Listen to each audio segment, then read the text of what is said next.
நேர்கள் அனைவருக்கும் வணக்கம்.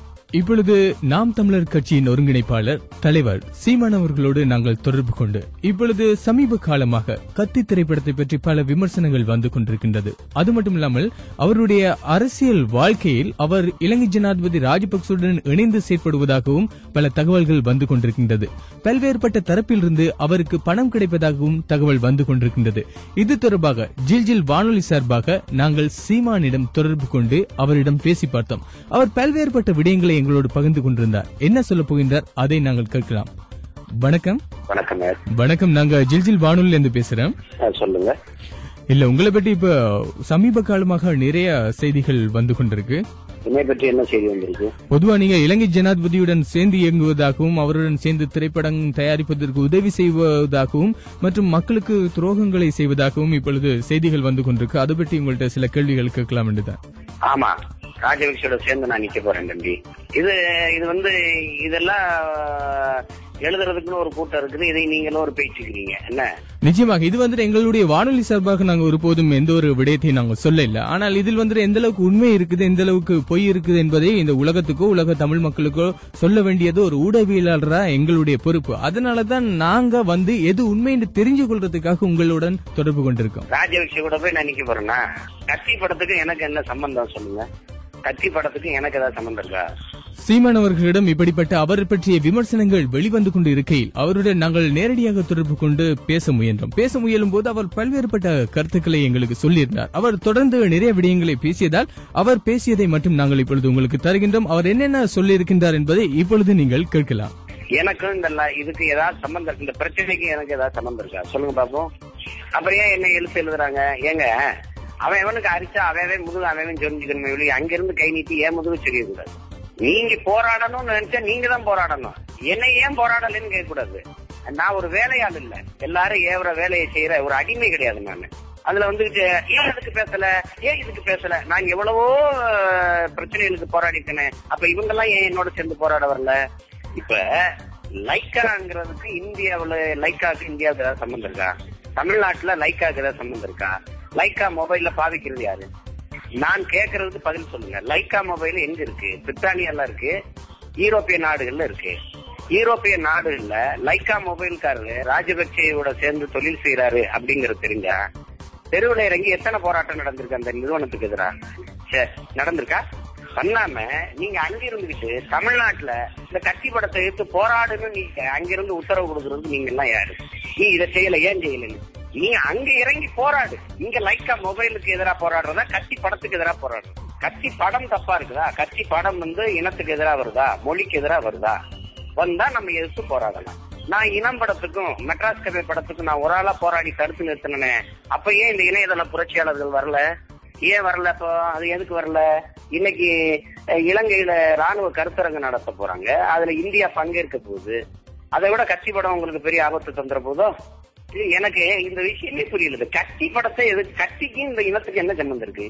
பணம் போடுறவரு சரி ராஜபக்சோட சேர்ந்து ஏதோ செய்யறாரு அப்படின்னா நீங்க லைக்கா மொபைலை தான் எதிர்க்கணும், அந்த நிறுவனத்தை தான் எதிர்க்கணும், அந்த அலை தொடர்பை தான் எதிர்க்க முடியும். இந்த படத்தை எதிர்க்க வேண்டிய தேவை என்ன இருக்கு? நீங்க வந்து இதுக்கு தேவையில்லாத குழப்பம்.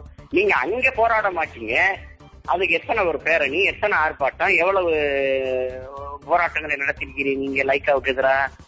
இங்க இருந்து அங்கிருந்து எல்லாரும் உத்தரவு போடுறது. ஏன் நீங்க போராடவில்லை? ஏன் நீங்க வாயே திறக்கவில்லை? ஏன் வாயுதான் இருக்கு? உங்களுக்கு எல்லாம் வாய் இல்லையா? உங்க வாயில புண்ணா இருக்குது, பேச முடியாதவங்களா இல்ல? சொல்லுங்க. இதற்கு ஏன் சீமான் வந்து ஒன்னும் செய்யவில்லை? சீமான் காலையில இருந்து சாப்பிடாம இருக்கிறாரு, ஏன் சாப்பிடலன்னு யாரும் கேட்கல? ஏன் கேட்கல? இதெல்லாம் வந்து ஒரு கொடுமை. இதெல்லாம் இது தேவையற்றது. ஒரு பெரிய பேர் இயக்கத்தை கட்சி எழுப்பி கொண்டு போறவனுக்கு எதை எப்ப செய்யணும், எதுக்கு போராடணும், எதை மௌனமா கிடக்கணும், எதை எதிர்த்து நிக்கணுங்கிறத தீர்மானிக்க முடியாதா எங்களால? தேவையில்லாத போட்டு இங்க இருந்து வந்துட்டு இது என்ன? எனக்கு இந்த படத்துக்கு ஏதாவது சம்பந்தம் இருக்கா தம்பி? நான் என்ன அந்த படத்தை எடுத்திருக்கிறேனா, இல்ல வாங்கி வெளியிடுறேனா, இல்ல அந்த படத்துல நடிக்கிறேனா? ஏதாவது சம்பந்தம் இருக்கா சொல்லுங்க. எல்லாரும் எதிர்ப்பு தெரிவிச்சவன அந்த படத்தை தயாரிக்கிறவரும் இயக்குனர் வந்து என்னை சந்திக்கிறாங்க. நாங்க வந்து அப்படி இல்ல, நாங்க அப்படி இல்ல, நாங்க வந்து தமிழர்கள், நாங்களும் உணர்வு உள்ளவங்க தான், நாங்க இப்படி எடுக்கிறோம், ஆனா தேவையற்று எங்க படத்தை எதிர்க்கிறாங்க, இந்த படத்தை நாங்க இந்த மக்களுக்கு நல்ல கருத்து தான் சொல்ல போறோம் அப்படிங்கிற கருத்தை நம்ம கிட்ட சொல்றாங்க. சரி அப்படியா, சரி பாக்கலாம் அப்படின்னு நம்ம சொல்றோம். இந்த மாதிரி வர குற்றச்சாட்டுகளுக்கு நீங்க தாங்க விளக்கம் கொடுக்கணும். இதுல நாம ஒன்னும் பேசுறதுக்கு இல்லைன்னு சொல்லி அனுப்புறோம். அவ்வளவுதான் நம்ம செய்ய முடியும். இதுல போய் இந்த படத்துக்கு எனக்கு என்ன சம்பந்தம் இருக்கு, நீ ஏன் எனக்கு நீ என்ன இருக்கிற? இப்ப உங்களுக்கு பிரச்சனை லைக்காவா, கத்தி படமா, சீமானா? இதுதான் இப்ப இருக்குது. என்னைய வீழ்த்துறது ஒரு நோக்கமா, இல்ல லைக்கா மொபைல எதிர்க்கிறது ஒரு நோக்கமா? உனக்கு என்ன நோக்கம் இருக்கு? இப்ப பிரச்சனை என்ன உனக்கு? அந்த நீங்க அதுதானே தம்பி பாக்கணும். இதுல எது இப்ப இதுல தேவை என்ன இருக்கு? நான் இந்த படத்தை பத்தியோ இதை பத்தியோ என்னுடைய கருத்து ஏதாவது இருக்கா? என்னுடைய சம்பந்தம் இருக்கா? சொல்லுங்க. இந்த படத்துல நான் நடிக்கிறேன் அப்படி ஏதாவது இருக்கா? இல்ல இந்த படத்துல எனக்கு ஏதாவது பங்கு இருக்கு அப்படி ஏதாவது இருக்கா? ஒண்ணுமே கிடையாது. சம்பந்தம் இல்லாம இதை இழுத்துக்கிட்டு இதை பேசுறது ரொம்ப தப்பு. அது இந்த படத்துல நான் ஒரு கேள்வி எழுப்புறேன். இதே லைக்கா நிறுவனம் ஒரு புதுமுகத்தை வச்சு, ஒரு புதுமுக இயக்குனரை வச்சு இந்த படத்தை எடுத்துருந்துச்சுன்னா யாராவது நீங்க எடுத்துட்டு போறீங்களா? இன்னைக்கு தமிழ் இனத்துல ஒரு முதன்மையான நடிகரா இருக்கிறாரு ஒருத்தர், ஒரு உச்ச நட்சத்திரமா வந்திருக்கிறாரு. தமிழ் இனத்துல சிறந்த இயக்குனரா, ஒரு புகழ்பெற்ற இயக்குனரா இருக்கிறார். இந்த 2 பேரும் தான் முதன்மை இடத்துல இருக்கிறாங்க. இவங்க 2 பேரும் இணைஞ்சு இந்த படத்தை செய்யறதுதான் இன்னைக்கு உங்களுக்கு எல்லாருக்கும் அது உறுத்தலா இருக்குது. அது நீங்க லைக்கா நிறுவனத்தை எதிர்த்து தான் நீங்க போராடணுமே ஒழிய கட்சி படத்தை எதிர்த்து பேசுவது இல்ல. இப்ப நீங்க எதிர்க்கிறீங்க. இந்த தமிழ் நிலத்துல ஈழ விடுதலை போராட்டத்தை ஆதரிச்சு நிக்கிற பிள்ளைகளின் எண்ணிக்கையை விட விஜய்ங்கிற நடிகரை நேசி நிக்கிற தமிழன் தான் கூடுதலா இருக்கேன். இப்ப என்ன செய்யலாம்? இதுதானே உண்மை, யதார்த்த உண்மை தானே. ஆமா, யதார்த்த உண்மை தானே தம்பி. ஒரு 3-4 தொலைக்காட்சி அவர் பிறந்த நாள நாள் முழுக்க கொண்டாடுது. ஆனா நான் நாள் முழுக்க இந்த மக்களுக்காக கத்துறேன், ஒரு செய்தி கூட காட்ட மாட்டேங்குதே. அப்ப எங்க இருக்குது இந்த நாடு? நீ அவனை போய் எதுக்கு பகையாளியாக்குற? நீ நிறுத்தக்கூடாது, படத்தை வெளியிடக்கூடாதுன்னா அவன் ரசிகர் கூட வெளியிடுன்னு தெருவில் இறங்கி போறான்னா தேவையற்ற சிக்கல்கள் இந்த நாட்டுக்குள்ள வரும். இது தேவையான பாருங்க. இந்த படத்தை லைக்கா படம் நான் எடுக்கிறதுனால இந்த படத்துல இருந்து வெளியில வந்துட்டா தம்பி, விஜய்க்கும் முருகதாசுக்கும் லைக்காவும் சம்பந்தம் இருக்க போதா? இல்ல. ஆனா நீ எதிர்க்க வேண்டியது லைக்கா அந்த சுபாஸ்கரன் நீங்க ராஜபக்சே மருமகனோடோ அல்லது அதோட தொடர்பு கொண்டு இருக்கிறாருன்னா நீங்க எதிர்த்திருக்கணும். இவ்வளவு காலத்துல யூரோப்பிய நாடுகள்லயோ புலம்பெயர்ந்த தேசங்களையோ எனது மக்கள் ஒரு போராட்டத்தையும் போராடலையே. என்னோட தினம் தொடர்பு கொண்டு பேசுகிற பொறுப்பாளர்கள், அங்க இருக்கிற மற்ற அமைப்பு தலைவர்கள் இதே ஒரு பிரச்சனையாவே எனக்கு சொல்லலையே. இதை பாருங்க, அது என்னன்னு இந்த மாதிரி இருக்குது, இதை நம்ம அனுமதிக்க கூடாது, கொஞ்சம் கவனம் பண்ணுங்க அப்படின்னு யாருமே சொல்லலையே. இனம்ங்கிற படம் என் இனத்துக்கு எதிராக இருந்தது தம்பி. காசு எவன் போட்டா எவன் எடுத்தான்னு நான் பாக்கல. என் கருத்து, உன் கருத்து என் இனத்துக்கு எதிராக இருக்கு, நாங்க எதிர்த்தோம். அப்படித்தான் நாங்க மெட்ராஸ் கவே படத்தை பார்த்தோம். அது எடுத்தது வேற ஆளு, வேற காசு கொடுத்தாரு, ராஜபக்சே கொடுத்தாரு, அவர் கொடுத்தாருன்னு. கருத்து என் போராட்டத்தை தப்பா சொல்லுது, அதனால நம்ம எதிர்த்தோம். அப்படிதான் நம்ம இருக்க முடியும். கட்சி படம் வரட்டும், நம்ம இனத்துக்கு எதிராக போராட்டத்துக்கு எதிராக கருத்து சொன்னா அது எந்த கொம்பை எடுத்தாலும் எதிர்ப்போம். அதுல நமக்கு இருக்கு, அதுல ஒரு பிரச்சனையும் இல்ல. தேவையில்லாம நீங்க இங்க தமிழ்நாட்டுக்குள்ள வந்துகிட்டு ஏன் நீங்கள் போராடவில்லை, ஏன் நீங்க செய்யவில்லை அப்படின்னா, ஏன் சீமானுக்கு மட்டும்தான் வாய் இருக்கா, அவனை மட்டும் நேர்ந்து விட்டுருக்கா என்ன? ஏன் நீங்க இதை வைகோட்ட கேட்க வேண்டியது? என்ன வைகோ ஏன் இதுக்கு வாய் திறக்கவில்லை? ஏன் ஐயா இவருக்கு பேசவில்லை? ஏன் கருணாநிதி அமைதியாக இருக்கிறார்? ஏன் ஜெயலலிதா அதுக்கு ஒன்றும் பேசவில்லை? அப்படி கேட்க வேண்டியதானே? அதே இந்த ஊருக்கு இலட்சம் பிள்ளையார் கோயில் ஆண்டிம்பாங்க, அது மாதிரி உங்க எல்லாருக்கும் நான் ஒரு ஈச்சா வாங்கி கிடைச்சேன்னா ஏன்னா கோடி வேலை செஞ்சுக்கிட்டு இருக்கேன். இன்னைக்கு காலையில இந்திய ராணுவ வீரர்களோ இந்திய தலைவர்களோ இலங்கையில் நடக்கிற ராணுவ கருத்தரங்குக்கு போக கூடாதுன்னு நான் போராடினேன். ஏன் என் போராட்டத்தை நீங்களும் ஆதரிக்கல? யாருமே ஆதரிச்சு எனக்கு ஆதரவா நிக்கலையே, எழுதலையே. ஏன் அப்படி? எது ஆக்கப்பூர்வமானதுன்னு பாருங்க. படம் 10 நாள் வேலை மறைஞ்சு போடிடும். எல்லாரையும் பகையாளி ஆக்கிட்டு யார நண்பனா வச்சு போராட போறீங்க? யார நண்பனா வச்சுக்கிட்டு போராட போறீங்க? இந்த பிரச்சனையில இந்த கட்சி படத்துக்கு எனக்கு அந்த சம்பந்தம் இருக்குதா? சொல்லுங்க, நான் பேசுறேன், நான் எடுக்கிறேன், நான் அந்த படத்தை நான் ஏதாவது பண்றேன். நான் என்ன ஒண்ணுமே இல்ல, நான் வேற வேலை செஞ்சுக்கிட்டு இருக்கேன். நீங்க என்ன எதுக்கு இதுல இழுத்து கொண்டு விடுறீங்க? முருகதாஸ் என்னை பாப்பாருன்னா யாருக்கு ஒரு பிரச்சனைனாலும் என்னை தான் பாப்பாங்க. ஏன்னா இங்க தமிழ்நாட்டுல சிக்கல் வந்ததுன்னா நான் அவர்களுக்கு நண்பனா இருக்கிறேன், ஒரு சகோதரனா இருக்கிறேன், அரசியல் தளத்தில் இருக்கிறேன், எந்த ஆபத்தினாலும் வருவாங்க. உங்களுக்கு தெரியுமா, காவல் நிலையத்துக்கு போக வேண்டிய கடிதங்கள், குற்றச்சாட்டுகள் எனக்கு வருது.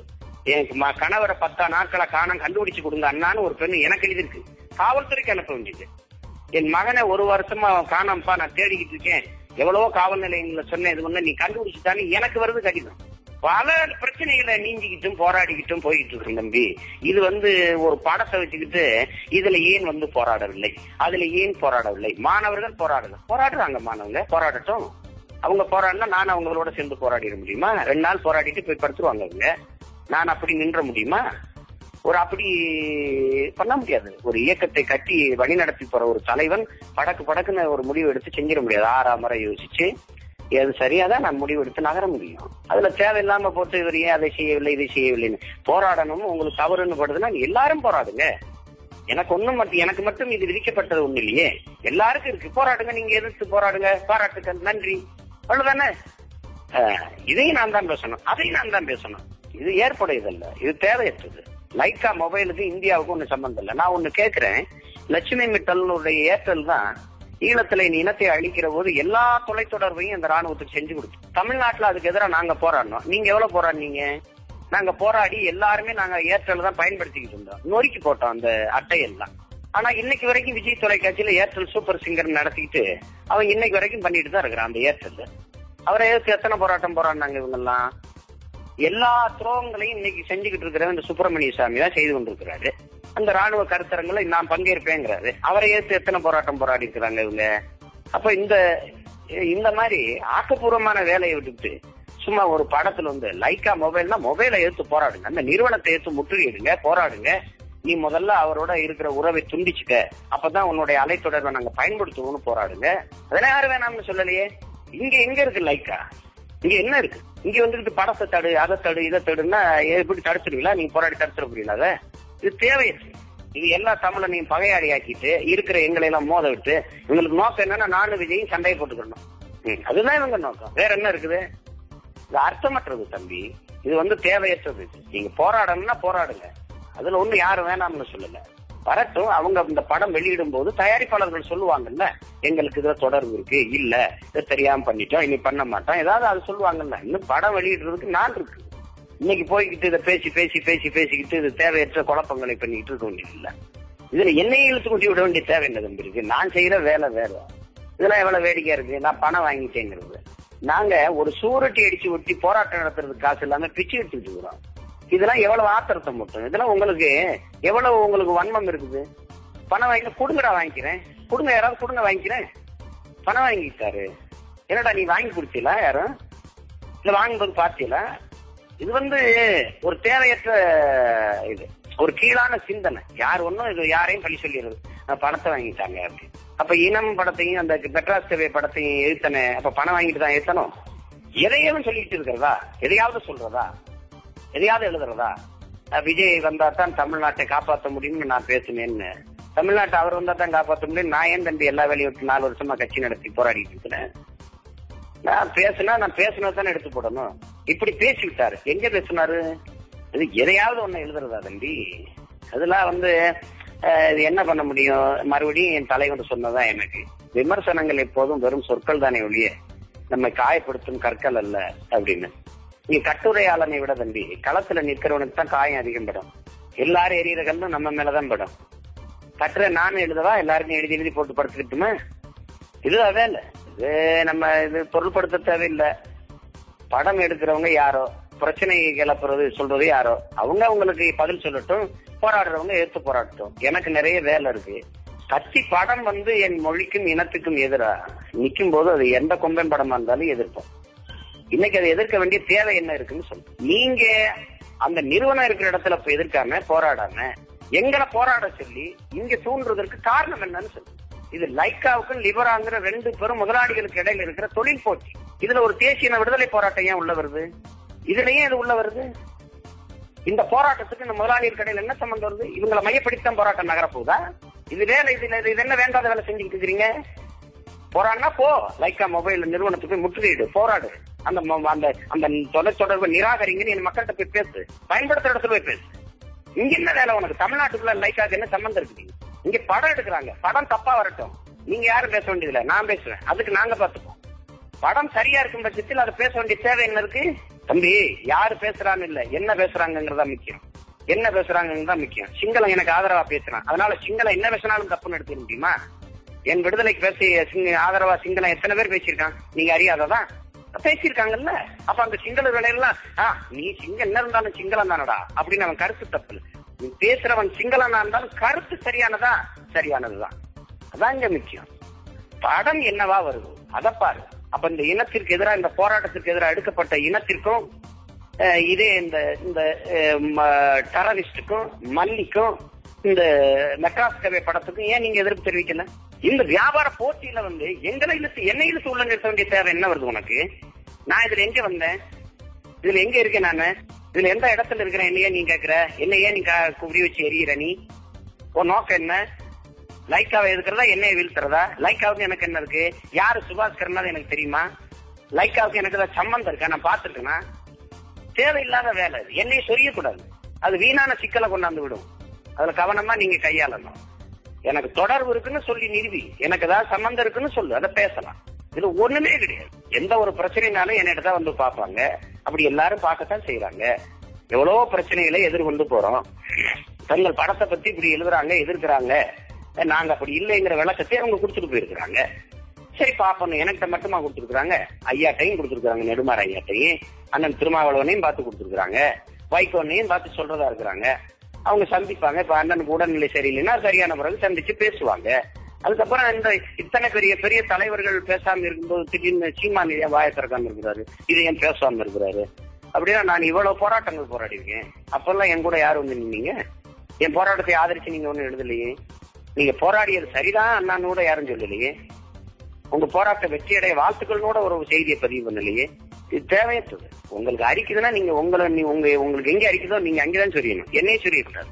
எனக்கு என்ன செய்யறதுன்னு தெரியும். இவ்வளவு வேலை செய்யறவன் இவ்வளவு வேற எதிர்த்து இந்த களத்துல நின்று போராடிட்டு இருக்கிறவனுக்கு எதை எப்ப செய்யணும்னு தெரியாதா? எதிரி யாரு நண்பன் யாருன்னு தெரியாதா? இது தேவையற்றது. என்னைய பேசுவது எனக்கே வேடிக்கையா இருக்கு. அப்படின்னா இவங்க என் மேல எவ்வளவு வன்மமும் காழ்ப்புணர்ச்சியும் வந்து அலையறாங்கன்னு பார்க்க முடியுது. இப்ப நமக்கு ஒண்ணுமே சம்பந்தம் இல்ல தம்பி. நமக்கு இதுல என்ன தம்பி சம்பந்தம் இருக்கு? தம்பி, எவ்வளவோ எதிர்ப்புகளை நாங்க எதிர்த்து போராடிட்டு இருக்கோம். எத்தனை பிரச்சனை இல்லை. நீங்க எந்த போராட்டத்துல என்னோட நின்றுருக்கீங்க? முல்லை பெரியாற்று உரிமைக்கு, மீனவர் படுகொலைக்கு, அணு உலைக்கு, மீத்தேன் எரிகாற்றுக்கு எதிரா, இல்ல காவிரி நதிநீர் உரிமைக்காக, இல்ல எதுக்காவது என்னோட நின்றுருக்கீங்களா? 7 பேர் விடுதலை, இல்ல 3 மரண தண்டனை ஒழிப்பு, என்ன இந்த தேர்தல்ல யாராவது ஒருத்தர் எனக்கு துணை நின்னீங்களா? இந்த தேர்தல்ல இந்த இனப்படுகொலையை பற்றி எடுத்து பேசுறதுக்கு ஒரு தலைவன் இந்த நிலத்துல இருந்தானா? தெருவா போய் கத்துன. என் கண்ணை வடல பக்கம் கண்ணனே இயங்கல, உறைஞ்சு போச்சு, அப்படி செயலிழந்து போச்சு. அதை மருத்துவம் செஞ்சு 1 மாசம் சரியான நிலைக்கு கொண்டு வர்றதுக்கு மின் ஒப்படம் கொடுத்து 1 மாசம் போராடி பழைய நிலைக்கு கொண்டு வந்தேன். அவ்வளவு நான் கட்சி போய் பேசினேன். ஒருத்தன் பேசினானா என் இனத்தை கொண்டு குவிச்சிருக்கிறான்னு. இந்த இனப்படுகொலை கடைசி விட்டு போகத்தான் இந்த தேர்தல்ல எல்லாரும் அநியமா இருந்தாங்க. அன்னைக்கு யாருமே என் கூட நிக்கலையே. நான் பேசுனதை எடுத்து போடலையே இந்த வலைத்தளங்கள்ல. ஏன் என் கருத்துக்கு நீங்க ஆதரவா அன்னைக்கு நிக்கல? அப்ப எல்லாம் அவங்க தேவைக்கு அவங்க வந்து என்னை வந்து கோயிலுக்கு நேர்ந்து விட்ட மாடுன்னு நினைக்க கூடாது. எல்லாரும் வரலாம், ஒரு அடியடிச்சு பார்க்கலாம்னு அப்படி நினைக்க கூடாது. தாராளமா போடுங்க தம்பி. தம்பி, லைக்காவுக்கு எதிராக போராடணும்னா நீங்க அங்கதான் தம்பி போராடணும். அங்க விட்டுட்டு இங்க போராடக்கூடாது. இங்க போராடி என்ன ஒரு படத்துக்கு விட்டு பேசுகின்ற படத்தை என்ன பண்ண போறீங்க? அது 2 மாசம் வேலை, படம் வெளியாச்சுன்னா மறந்து போயிடும். அப்புறம் லைக்கா நிறுவனம் அதனால ஒழிஞ்சு போயிருமா தம்பி? சொல்லுங்க தம்பி, இது உங்களுக்கு சிரிப்பா இல்லையா? வேடிக்கையா இல்லையா? அது இதை என்னையா பேசிக்கிறீங்க? உலகத்துல லைக்கா நிறுவனத்துக்கார வந்து ராஜகட்சி காசு கொடுத்தா அதுக்கு தொழில் தொடங்கினா அதை விட பல ஆயிரம் மடங்கு இந்தியா கொடுத்துட்டு இருக்குது. ஏன் காசை கொடுக்குது தம்பி? ஏன் காசு இங்க இருக்கிற 8 கோடி தமிழ் மக்களின் வரிப்பணத்தை கொடுக்குது. ஒவ்வொரு தமிழனும் துரோகம் செஞ்சிருக்கான். என் காசை தானே எடுத்து கொடுக்குது வரிப்பணத்துல. 80,000 கோடி வட்டி இல்லாத கடனா இந்தியாங்களுக்கு கொடுத்து உதவுச்சுன்னு பாராளுமன்றத்துக்குள்ள ஒரு அமைச்சர் பேசினானே, நீ என்ன செஞ்சுட்ட? எவ்வளவு போராடின நீ சொல்லு. இன்னைக்கு கச்சத்தீவை கொடுத்ததுதான்னு பேசுது 2 அரசும், இந்திய பேரரசு. போறாங்க, நாங்க தான் போராடுறோம், நீ பேசுறியா? இந்த மரண தண்டனை ரத்து செஞ்ச 3 பிள்ளைகளையும் அது மறுபரிசீலனை சேர்ந்து தூக்குல போடணும்னு சொல்லுது மத்திய அரசு. இதுக்கு போராட வரப்போறியா? அப்ப இதை நீங்க சிந்திக்கணும் தம்பி. ரொம்ப ஆழமா யோசிக்கணும். இது தேவையற்றது. இதை புடிச்சுக்கிட்டு பேசிட்டு நீங்க வந்து இந்தியா வந்து செய்யறதை விட லைக்கா ஒரு தமிழ் முதலாளி போய் எங்க ராஜபக்சே செஞ்சிடப்போறாரு. ராஜபக்சே காசு கொடுத்து படம் எடுக்கிறாருன்னா, ராஜபக்சே காசு கொடுத்து படம் எடுப்பானா தமிழ்நாட்டுல போய்? இது சொல்றேன் சிரிக்க மாட்டானா? ராஜபக்சே காசு கொடுக்குறாரு, காசு கொடுத்து இங்க படம் எடுத்து சிங்களர்கள் செய்தது நியாயம்னு படம் எடுத்து வந்தா நம்ம அனுமதிச்சிட போறோமா? சொல்லுங்க. அது இல்லை. ராஜபக்சே எப்படி தம்பி என்னைய கொல்றதுக்கு ஆபரேஷன் கடல் மால்னு போட்டவே எனக்கு பணம் கொடுப்பானா? சொல்லுங்க. இது வந்து அர்த்தமற்றது, தேவையற்றது. இது எங்கள் மாதிரி ஆளுகளுடைய நேரங்களை நீங்க வீணடிக்க கூடாது. மன உளைச்சலுக்கு ஆளாக்கி நெருக்கடியை தரக்கூடாது. அது தேவையற்ற சிக்கல்களை வரும். நீங்க என்ன செஞ்சு வருவீங்க? நீ கத்தி படத்தை நிறுத்தி பாருன்னு நான் ஒரு சொல்லிட்டேன்னு வச்சுக்கோங்க. நீ என்ன பண்ணிடுவ? நீ தடுத்து பாரு அப்படின்ட்டேன்னு வச்சுக்க. நீ என்ன செஞ்சுருவ? கொம்பாதி கொம்பனா இருந்தாலும் நீ தடுக்க முடியாது. நாங்க மௌனமா கடந்து போகணும்னு நினைச்சோம்னா அதுக்கு பல காரணங்கள் இருக்கு தம்பி. என்னை யாரும் உலகத்துல இருக்க இத்தனை தலைவர்கள் இருக்கிறாங்க, என் உறவுகள், எனக்கு தெரிஞ்ச என் தம்பிகள் இவ்வளவு இருக்கிறாங்க, எல்லா அமைப்புகள் இருக்கிற. யாராவது எடுத்தானே இதை தடுத்து நிறுத்தினு ஒருத்த கூட சொல்லலையே எனக்கு. நீங்க எதுக்கு உங்க கை அடிக்குதுன்னு நீங்க எழுதிட்டு என்ன இழுத்து போட்டுக்கிட்டு இருக்கீங்க? நீங்க உங்களுக்கு போராடணும்னு தோணுச்சுன்னா போராடுங்க. எனக்கு தெரியும் எந்த வேலையை செய்யணும், எப்ப செய்யணும், எதை எப்படி செய்யணும்னு தெரியாம அந்த வேலையை நான் செஞ்சுட்டு இருக்கேன். இவ்வளவு பெரிய அரசியல் சக்தியில எதிர்த்து நான் நின்னு போராடுறேன்னா இதெல்லாம் யோசிக்காமையா தம்பி களத்துல நிற்பேன் நானு? சொல்லுங்க பாப்போம். அது தேவையில்லாம போட்டு சீண்டக்கூடாது. என்னை வம்பெடுத்து இப்ப என்ன ஆயிரும்னா, சரி நீ தடுத்து பாருன்னு என்ன பண்ணுவீங்க? அப்புறம் அப்படிதான் வந்து நிக்கும். அது எனக்கு இதுல என்ன சம்பந்தம் இருக்குது? அப்ப ஏன் என்ன இழுக்கிறீங்க? எனக்கு பணம் கொடுத்துட்டாரு, நான் அமைதியா இருக்கிறேன், காசு வாங்கிட்டு அமைதியா இருக்கேன். ஏன்னா வாங்கி கொடுங்க. நான் ரொம்ப பிச்சை எடுத்து கஷ்டப்பட்டு இருக்கிறேன், வாங்கி கொடுங்களேன். ஒரு போராட்டத்துக்கு சூரட்டி ஓட்டுறதுக்கு நாங்க படுற பாடு யாருக்காவது சொல்லி முடிக்க முடியுமா தம்பி? அவ்வளவு கஷ்டப்படுறோம் நாங்க. நீங்க வந்து காசு வாங்கிட்டாங்கன்னா இதெல்லாம் உண்மையிலே பெரிய துரோகம். இதெல்லாம் பச்சை துரோகம். அந்த மாதிரி வார்த்தைகளை பயன்படுத்தக்கூடாது. அதெல்லாம் அவங்க பழக்கம், உங்க பழக்கமா இருக்கலாம். காசு வாங்கிட்டு அமைதியா இருக்கிறது அப்படி இல்லை. சொந்த வேலைய பல கோடி, என்னைய கதை எப்படி சொல்றேன்னு என் வாயை பார்த்தவனுக்கு 20 கோடி சம்பளம் தம்பி. ஆனா இன்னைக்கு 1 ரூபா வருமானம் இல்லை எனக்கு. அது தெரியுமா உங்களுக்கு? படம் எடுக்க முடியாது. படம் எடுக்கிறதுக்கு, என்னோட நடிக்கிறதுக்கு பயப்படுறாங்க. என்னை வச்சு தயாரிக்க பயப்படுறாங்க. படம் இவரோட எடுத்தா போராடிட்டு ஜெயிலுக்கு இழுத்து போயிடுவாரோ, இவர் எதுக்கு இது பிரச்சனை, இவரை வச்சு எடுத்தா படம் வெளியாகுமா, இல்ல எதுவும் பிரச்சனையா, இவர் எதுவும் சிக்கலா, எதுக்கு இவரோட நம்ம இணைஞ்சு பம்பு எல்லாம் ஓடுறான். எல்லாத்தையும் இழந்துட்டு வருமானத்தை விட இனமானமும் இனமும் தான் பெருசு நின்று போராடி கிடக்குறான். நீங்க எங்களை செஞ்சு வேடி கேட்டீங்க, ஆத்திரம் வருமா வராது? வாக என்னோட நின்று வரேன். ஏன் நீ கட்சி படத்தை ஆதரிய, உனக்கு காசு கொடுக்குறாரா தயாரிப்பாளர்? அந்த ஒரு பாப்போம் லைக்கா காசு கொடுக்குறாரான்னு. கொடுப்பாங்களா? என்ன தம்பி நீங்க என்னதான் பேசுவீங்க? என்னைய 1500 கோடி எங்க அண்ணன் எனக்கு கொட்டி கொடுத்தாருன்னு பேசினேன். தலைவர் வந்து விடுதலை புலிகளின் தலைவர் பிரபாகரன் வந்து சீமானுக்கு 1500 கோடி கொடுத்துருக்காராம். ஊரா பேசுறாங்க தம்பி 3 வருஷமா. கடைசியா கருணாநிதி காசு கொடுத்தான் கட்சி ஆரம்பிக்க வச்சாராம். அது ஒரு 2 வருஷம் பேசுனாங்க தம்பி. கடைசியா ஜெயலலிதாவின் செல்ல மகன், ஜெயலலிதா தான் செல்ல பிள்ளை சீமான், அது காசு கொடுத்துட்டு அவர் வளர்க்குது. என்னதான் நான் சொல்லல, நீங்க உலக நாடுகள்ல இருக்கிற புலம்பெயர்ந்த தமிழர்கள் கொட்டுறாங்க காசை கோடி கோடியா. 1 ரூபா கொடுத்தவன சொல்ற யாரையா? இதெல்லாம் அயோக்கியத்தனம் இல்லையா? சும்மா பேசுறது. காசு வருது போகுது. அப்புறம் ஏன்டா நீங்க எல்லாம் வேலைக்கு போறீங்க? விடுதலை புலிகளை ஆதரிச்சு பேசி வீட்டுல இருங்க, பெட்டி கோடி கோடியா வரும்ல, வச்சுக்கிட்டு வாழ வேண்டியதானே. ஏன் வேலைக்கு போறீங்க? இது வந்து இதெல்லாம் விட்டுறணும் தம்பி. இதெல்லாம் வந்து யார இது பண்ணணும் இருக்கு.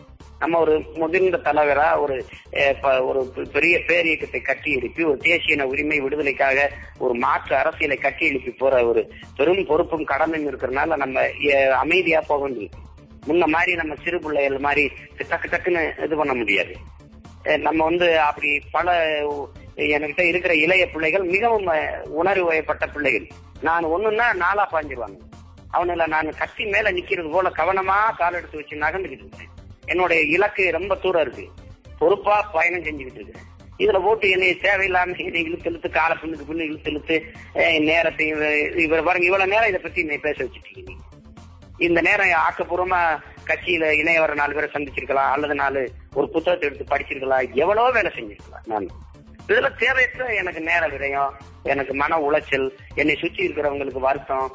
அவங்க எல்லாம் வந்து இப்படி ஒவ்வொருத்தரா நீங்க கேட்டுட்டு ஒவ்வொருத்தருக்கும் நான் பதில் சொல்றதுங்கிறது எவ்வளவு கோபத்தை உண்டு பண்ணும். என்னடா இதுல என்னடா எனக்கு இதுக்கு என்னடா சம்பந்தம் இருக்குது? ஏன்டா நீங்க என்ன பிடிச்சிட்டு போயிட்டு வராதா? அது தேவையற்றது. அதனால ஆமா தம்பி, நீங்க வந்து தம்பி நீங்க புலம்பாக்கி நாங்க இங்க எவ்வளவோ போராட்டங்களை செய்யறோம்ல. போரை நிப்பாட்டுறதுக்கு எனது மக்கள் குழந்தைகளோடு, பிள்ளைகளோடு, கர்ப்பிணி பெண்களும், வயது முதிர்ந்தவர்களும் பனியிலையும் மழையிலையும் வெயிலையும் வந்து நின்று வரிசையா நின்று போராடின போராட்டத்தை நம்ம பார்த்தோம்ல. அப்படி இன்னைக்கு நீங்க தம்பி இவ்வளவு பேசுறவங்க ராஜபக்சே லண்டனுக்கு வந்த போது எதிர்த்து போராட தெருவில் இறங்கணும் எத்தனை ஆயிரம் பேர் தம்பி? இங்கே இந்த ராஜபக்சே திருப்பதியில வந்து சாமி கும்பிட வந்தானே, என் கோயில எல்லாம் அங்க இடிச்சிட்டு என் மக்களை கொன்னுட்டு இங்கனடா உனக்கு பௌத்த, உனக்கு வெங்கடாசலபதி கோயில்ல வேலைன்னு கேட்க ஒருத்தவரலையே தம்பி. நான் தானே மண்ணு கட்டிட்டு இருந்தேன் அன்னைக்கு. எல்லாரும் என்னைத்தானே இருக்கான் வழிபட வர்றவன எப்படி நீ எதிர்ப்பாயின்னு? ஏன்னா என் கோயில் அடிச்சுட்டு இங்கனடா அவனுக்கு வேலைன்னு ஒரு பைய கேட்கலையே. புத்தபிக்க நான் அடிச்சேன்னு சொன்னானே, அப்ப புத்தபிக்க நான் ஒருத்தனை அடிச்சதுக்குன்னா என் கோயில் வழிபாட்டு தலங்களை இடிச்சதுக்கு நீ ஏன்டா வாய் திறக்கலைன்னு ஒருத்தரும் பேசலையே. அன்னைக்கு எதா என்னோட யார் வந்தது? என்ன அர்த்தமற்றதா இருக்குது? இந்த ராஜபக்சே வந்து காமன்வெல்த் விளையாட்டு போட்டிக்கு சிறப்பு அழைப்பாளராக இந்தியா கூப்பிட்ட போது மல்லு கட்டினது யாரு? நாங்களாம் நின்று மல்லு கட்டிட்டு இருந்தோம். ஆக்கப்பூர்வமா என்ன இருக்குதோ அதை விட்டுவிட்டு இது வந்து இன்னைக்கு பேசுற எல்லா பையனும் அந்த கட்சி படம் வெளியானவன முதல்ல வரிசையில வேணும் படம் பார்த்து வருவான். இந்த அயோக்கிய பேரு இவங்க என்ன பேசிக்கிறாங்க? இதெல்லாம் பாட்டி துரோகம் தம்பி. இதெல்லாம் இது யாரு பேசுறது? நான் நேர்மையற்றவன், யாரா நேர்மையானவன்? யாரா நேர்மையானவன் இனத்துல சொல்றா பார்த்தோம். உண்மையான ஒருத்தரை சொல்றான். நானே நேர்மையற்றவன், எவன் நேர்மையானவன்? அப்ப இதெல்லாம் எவ்வளவு பெரிய கொடுமை பாருங்க. எல்லாத்தையும் இழந்துட்டு நிக்கிறேன் தம்பி. ஒரு நாட்டுல காலெடுத்து வைக்க முடியாது. நினைச்சு பாருங்க, கடவுள் சீட்டை பறிச்சு வச்சுக்கிறான். அவன் ஒரு சொன்ன போனா சொந்த நாட்டுக்குள்ள கைது கூட முடக்கி வச்சுட்டு இருக்கிறான். இதுக்குள்ள இவன் பேசிக்கிறான் எல்லா பேரும். என்னைய எல்லாம் எதுக்காக? நாம என்ன ஆனாலும் சரி நம்ம இன்னும் எழுந்துடணும், வாழ்ந்துடணும் தானே. நம்ம விருந்தாலும் பரவாயில்ல, நம்ம இன்னும் வாழ்ந்துடணும்னு. ஏன்னா என்னை வளர்த்த தலைவன் அப்படி, எனக்கு போதிச்ச தலைவன் அப்படி. நீ சும்மா வந்துட்டு வந்ததுக்கெல்லாம் போட்டு உனக்கு தோணுச்சுன்னா எழுதி போட்டு படுத்துக்கிற, ஒரு கருத்தை போடு, அப்படி தூங்கிடு, அவர் மண்ணு 2 பேரும் லைக்க போடு. இதாடா உங்க வேலை. வா மக்களோட நின்று போராடு, மக்களுக்கு நில்லு. எந்த பிரச்சனைக்கு நீ வந்திருக்க என்னோட, இதுக்கு நீ இது பேசு, அதை பேசு, இதை பேசு. படம் என்ன பேசுது? கட்சி படம் என்ன பேசுது? கட்சி படம் மக்களுக்கு எதிரா, இனத்துக்கு எதிரா, மொழிக்கு எதிரா வருது அப்படின்னா என்னைய போலவே தான் உன்னை நீ மட்டும்தான் தமிழனா? விஜய் கேட்க மாட்டாரா? முருகதாசும் விஜயும் நல்ல தமிழ் பிள்ளைகள் தான். அவங்க என்ன லைக்கா ராஜபக்சேவோட வியாபாரம் பண்ணிச்சு நான் நினைச்சு நடிக்க போனாங்க. ஏதோ லண்டன்ல இருக்கிற தமிழர்னாங்க. கர்ணா ஐங்கரன் கர்ணாங்கிறவரு ஏற்கனவே இங்க தமிழ் படங்களை தயாரிச்சிருக்கிறாரு. அவங்க எடுக்கிறாங்கன்னு சரி, லண்டன் தயாரிப்பாளர் ஐங்கரன் கர்ணா ஏற்கனவே விஜய் வச்சு வில்லு எடுத்திருக்கிறாரு. இந்த ஏதோ லைக்கானா லண்டன்ல இருக்கிற ஒரு பெரிய தொழிலதிபர் நிறுவனருங்கிறாங்க. சரி நடிப்போம்னு நடிக்கணும். இந்த பிரச்சனை அவங்களுக்கு எப்படி தெரியும்? அப்ப நீங்க என்ன பண்ணிருக்கணும்? முதல்லயே படம் வருதுன்னா நீங்க முதல்லயே அவருக்கு சொல்லிருக்கணும், அண்ணே நடிக்காதீங்க, சிக்கலா இருக்கிறேன். அவரு விலகிருப்பார். தேவையில்லாம போட்டு வம்பிழுத்துக்கிட்டு சண்டையை போட்டு கூடாது. அது எல்லாரும், எனக்கு இருக்கிற உணர்வு எல்லாருக்கும் இருக்கு, உங்களுக்கு இருக்கிற உணர்வு எல்லாருக்கும் இருக்கு. நான் என் உயிருக்கு துணிஞ்சு வெளிக்காட்டுறேன். சிலர் அச்சப்பட்டு அமைதியா இருப்பாங்க. ஆனா உணர்வு இருக்கு. அதனால அவங்கள குற்றப்படுத்திட முடியாது. இவங்க எல்லாம் சரி கிடையாது, இவங்க எல்லாம் சரி கிடையாது அப்படின்னு சொல்லக்கூடாது. எல்லாருக்குள்ளேயும் உணர்வு. அவங்க எல்லாம் நம்ம மொழிக்கும் இனத்துக்கும் எதிரான பிள்ளைகள் இல்ல. அவங்களை பாதுகாக்க வேண்டிய கடமையும் பொறுப்பும் நமக்கு இருக்கு. அப்ப எல்லாரையும் கொண்டுட்டு யார வாழ வைக்க போறீங்க? எல்லாரையும் வீழ்த்திடுறோம். சரி அப்புறம் ஆமா இப்ப என்னையவே இந்த ராஜபக்சே ஆளுன்னு தானே சொல்றீங்க நீங்க? இப்ப இல்ல நாங்க நீங்க இலங்கை ஜனாதிபதி ராஜபக்சவுடைய ஆள் என்று சொன்னது கிடையாது. ஆனால் செய்திகள் வெளிவந்து கொண்டிருக்கு. அதுல உண்மை தன்மையை தெரிந்து கொள்றதுக்காக நாங்க கேள்வி மட்டும்தான் கேட்கிறோம். இருக்கலாம், ஒருவேளை ராஜபக்சே ஆளா கூட இருக்கலாம் தான் நான் நினைக்கிறேன். என்ன நினைக்கிறது? கால கொழுவதுலாம் அவன் ஒரே ஒரு வேலைதான் வச்சிருக்கான். அந்த சுப்பிரமணிய சாமி போய் உள்துறை அமைச்சகத்துல போய் ராஜ்நாத் சிங் கிட்ட போய் இவன் ஒருத்தன் தான் ஆடிட்டு கிடக்குறான். இவனை இந்த அம்மா நடவடிக்கை எடுக்க மாட்டேங்குது, அவன் ஆதரிக்கிறதுனால பாதுகாத்து வைக்குது, இவனை கைது பண்ணணும்னு அங்க இருந்த உள்துறை அமைச்சர் இங்க கிடைக்கிறது. என்ன இந்த அம்மா இந்த சுங்கச்சாவடியில தகராறு பண்ணிட்டேன்னு கைது பண்ணி சிறைப்படுத்த போறாங்க. இவ்வளவு போராட்டி இருக்கிற நான் ராஜபக்சே ஆள? நானே ராஜபக்சே ஆள்னா இப்ப யாரு தாண்டா இந்த நாட்டுக்கு போராட போறது? பரவாயில்ல, அப்படி நீங்க சொன்னா நான் ராஜபக்சே ஆளா கூட இருந்துட்டு போறேப்பா, ஒரு பிரச்சனை இல்லை. எனக்கு மகிழ்ச்சி தான். அதுல நீங்க எல்லாம் சொல்லி ராஜபக்சே ஆள்னா நான் ராஜபக்சே ஆள்னு நான் சொல்றேன். அவன் சொல்றான் நான் பாரு நான் ஆளான்னு. அவன்கிட்ட கேளு, ராஜபக்சே ஒரு தடவை கேளுங்க, சீமா அவங்க ஆளான்னு. இது ஒரு கொடுமை தம்பி. ஏதோ கையரிக்குதுன்னு எழுதி வச்சுட்டு வேடிக்கை பார்த்துக்கிறான். அவங்க என்னைய குத்தி கொதறி சாய்க்கணுங்கிறது அவங்க நோக்கம் இருக்கு. இதுல நான் எங்கே வரேன் இந்த படத்தை? அப்படி நினைக்கிறவங்க எனக்கு எடுத்து பேசலாம். எனக்கிட்ட இப்படி இருக்குதுன்னா இப்படி என்ன செய்யலாம்னு பாருங்கன்னு சொல்லலாம். நம்ம கவனத்தை கொண்டு போவோம். அவங்க கிட்ட விளக்கம் கேட்போம். இதுக்கெல்லாம் நீங்க விளக்கம் சொல்லுங்கன்னு நம்ம கேட்டிருக்கலாம். இது இருக்குது அப்படின்னா நீங்க இதை மாற்றிக்கிறணும். எப்படி நம்ம எவ்வளவு பேசி இருந்திருக்கலாம். அதை விட்டு சும்மா சுத்தி எழுதிக்கிட்டே இருக்கிறது எரிச்சலை ஊட்டி தேவையற்ற கோபத்தை உண்டு பண்ணுது. இது தப்பு. அந்த மாதிரி அணுகுமுறை தப்பு. நான் எங்க ஐயாட்ட கேட்டேன், நெடுமாற ஐயாட்ட, ஐயா இது என்ன சொல்லி குழப்பமா இருக்கு தம்பி, காசு யாருக்கா இருந்தா அந்த கருத்து என்னங்கிறதா முக்கியம். கருத்து நம்ம இனத்துக்கு எதிரானதா இருக்குதா இல்லையா அதான் நம்ம பார்க்கணும். கருத்து எதிரானதா இருந்தா நம்ம போராடுவோம். அது யாரா இருந்தா எனக்கு என்ன தம்பி, யாரா இருந்தா எனக்கு என்ன? இந்திய நாட்டையே ஆண்டு கொண்டிருந்த சோனியா காந்தி அம்மையாரு, தமிழ்நாட்டையே ஆண்டு கொண்டிருந்த கலைஞர், இந்திய நாட்டை ஆள போறதா இருந்த நரேந்திர மோடி, இவங்களையே துணிஞ்சு எழுத்திருந்தானே நானு. எனக்கு என்ன வந்துட்டது? எனக்கு என்ன பயமா? காங்கிரஸ் மத்தியில ஆண்டுகிட்டு இருக்குது, திமுக தமிழ்நாட்டை ஆண்டுகிட்டு இருக்குது. 2 கட்சியும் வீழ்ச்சிக்கு தாண்டா எனக்கு மறுவேலைன்னு களத்துல நிக்கிறேன். ஒருவேளை நான் நினைச்சது இல்லாம 2 பேரும் வென்றிருந்தா நேரம் என்னை கொண்டிருப்பாங்கல்ல. அப்புறம் அப்ப நான் உயிருக்கு அஞ்சாம தானே அந்த களத்துல என்னோட துணைக்கு யாராவது நின்னாங்களா? அதையாவது பாத்தீங்களா? 2011 தேர்தல்ல யாராவது என்னோட நின்னாங்களா? நான் இல்லாம அந்த காங்கிரஸ் அவ்வளவு தோல்வியை சந்திச்சுக்குமா? இந்த நிலத்துல காங்கிரஸே இல்லை அப்படிங்கிற ஒரு நிலையை கொண்டு வந்து நிறுத்திருக்கிறது யாரு? மனசாட்சி சொல்லுங்க பாப்போம். இன்னைக்கு பாரதிய ஜனதா எல்லாம் வந்தா விடுதலை வந்துடும். நான் பாரதிய ஜனதா ஏதாவது சொல்லுதா? அதை பத்தி சிந்திக்குதா? பத்தியெல்லாம் இது வந்தா என்ன செய்யும்னு நான் சொன்னேன், அதான் செய்யுது. ஏன்னா அவன் தத்துவம் எனக்கு தெரியும். அவன் எப்போ நம்ம இன விடுதலைக்கு உரிமைக்கு எதிராக தான் அவங்க சிந்திப்பாங்க, பேசுவாங்க, செயல்படுவாங்க. அப்ப இவ்வளவு துணிவோட நிக்கிற நானும் எதுக்கு பயப்பட போறேன்? காசுக்கு என்ன நான் எதுக்கு தம்பி? நான் யாரையும் ஆதரிச்சுட்டு காசு வாங்கிருக்க மாட்டேன்னா? இந்த கட்சிகளோட போய் நின்று எனக்கு 10-20 சீட்டு கொடுங்க, 50 கோடி கொடுங்கன்னு கேட்டா எனக்கு கொடுக்கறதுக்கு ஆள் இல்லாம இருந்தது. அதுவா என் வேலை? அதெல்லாம் இந்த மாதிரி சிறுபிள்ளைத்தனமான விமர்சனங்கள், வேலைகள் அதெல்லாம் செய்யக்கூடாது. அதுல அது ஒரு பொறுப்புள்ள பெரும் பணியை செய்து கொண்டிருக்கிற எங்களை போலவர்களை இழுத்து சின்ன பிள்ளைகள் மாதிரி இழுத்து தெருவுல விடுறதுங்கிறது அது பண்பாடற்ற சரியான செயலா எனக்கு தெரியல. தேவை இருக்குது, அது இப்படி இருக்குது, போராடணும். நீங்க போராடுங்க. எங்களுக்கு தேவை இது, நம்ம இது தடுத்துத்தான் தீரணும்னு ஒரு நிலைமை வருது அப்படின்னா அந்த சூழல்ல எப்படி செய்யணும், எப்ப செய்யணும்னு நாங்க ஆய்வு செஞ்சு அதை செய்வோம். அதான் முக்கியம். படமா முக்கியம், அதை விட முக்கிய வேலை இருக்கு. 18 இருந்து 20ஆம் தேதி வரை இலங்கை ராணுவம் கருத்தரங்கு நடக்குது. அந்த கருத்தரங்குல என்ன பேச போகுது? இந்த மண்ணில் இருந்த தீவிரவாதத்தை ஒழிச்சேன்னு பேசுவான், தன் ராணுவ பெருமையை பேசுவான், என் அக்கா தங்கச்சியை கற்பழிச்சு கொன்னதை பேசுவான், எங்க பிள்ளைகளை கொன்னதை பேசுவான். அதை பத்தி நீ பேச போறியா? 840 மீனவனை கொண்டிருக்கான், அதை பத்தி பேசுவான். அதுல இந்திய அரசு பங்கேற்றுச்சுன்னா என்ன வரும்? இதெல்லாம் சரின்னு வரும். நான் இனப்படுகொலை செய்த ராணுவம், இனப்படுகொலை செய்த நாடுன்னு நாங்கள் நிரூபிக்க போராடி கொண்டிருக்கிறோம். ஒரு தெற்காசிய பிராந்தியத்தில் வலிமை மிக்க ஒரு வல்லாதிக்கம் போய் அந்த ராணுவ கருத்தரங்களை பங்கேற்றுச்சுன்னா என்ன வரும்? என்ன வரும்? இதெல்லாம் சரின்னு வரும். இந்திய வல்லாதிக்கத்தை எதிர்க்கிறதுக்கு எந்த நாடு துணிவு இருக்கு? ஏன்னா எல்லா நாடும் வர்த்தகம், ராணுவம், தொழில் எல்லாத்திலையும் ஒப்பந்தம் போட்டு வச்சிருக்கு இந்தியாவோட. அதை எதிர்க்க போகுதா இந்த நாடுகள் எல்லாம்? அப்ப அதுல பங்கேற்காம தடுக்கிறதுக்கு எவ்வளவு ஆர்ப்பாட்டம், ஆர்ப்பரிப்பு, போராட்டம், முற்றுகை, எழுச்சி, புரட்சி, அதை செய்யறதுக்கு. கத்தின்னு ஒரு படம், கத்தின்னு அதை எடுத்துட்டு ஏன்டா குச்சி கிழிச்சுட்டு தெரியுறீங்க? எவ்வளவு அது படம் வெளியில வந்தா 1 மாசம் 2 மாசம் ஓட போகுது, போகுது, அதோட கதை முடிச்சு. அதை விட்டு சும்மா தேவையில்லாம வேலையில செய்யறது இதெல்லாம் இதுல அவங்க சரி உங்களுக்கு போராடணும்னு தோணுது, போராடுங்க, நான் வேணான்னு சொல்லல. இது என்னையே ஏன் போட்டு திருத்துறீங்க? அது சரியா இல்ல. இது நம்ம பேசக்கூடாதுன்னு நினைச்சேன், நான் மௌனமா கடந்து போகணும்னு நினைச்சேன். இது இப்ப நீங்க கேட்டதுனால, தம்பி கேட்டதுனால நான் அது உங்களுக்கு சொல்றேன். இது கூட அவசியமற்றது தான் நான் நினைக்கிறேன். இது தேவையில்லை. இதெல்லாம் எதுக்கு பேசி நமக்கு வேலை நிறைய இருக்குன்னு நம்ம போய்கிட்டு இருக்கோம். இப்ப நான் 15ல என்னது மாநாடு இருக்குது, தேசிய இன எழுச்சி அரசியல் மாநாடு. 16ல நான் தேர்தலை சந்திக்க போறேன். ₹1 காசு இல்ல. நான் மாநாடு நடத்தணும். நான் 234 தொகுதியில நான் போட்டி போடணும். தமிழனுக்கு என்று ஒரு அரசியல் வலிமையை உருவாக்கணும். எவ்வளவு கனவோடு நின்று தவிச்சுக்கிட்டு இருக்கிறேன். இவங்க வேடிக்கை காட்டிட்டு என்னைய ஒரு கோடிக்குண்டு அடிக்கிற பையன் மாதிரி கூட்டி வச்சு கும்மி வச்சுட்டு இருந்தா என்ன அர்த்தம்? இதெல்லாம் சேட்டை தானே. வேணா யாராவது பேசி எனக்கு காசு வாங்கி கொடுங்க.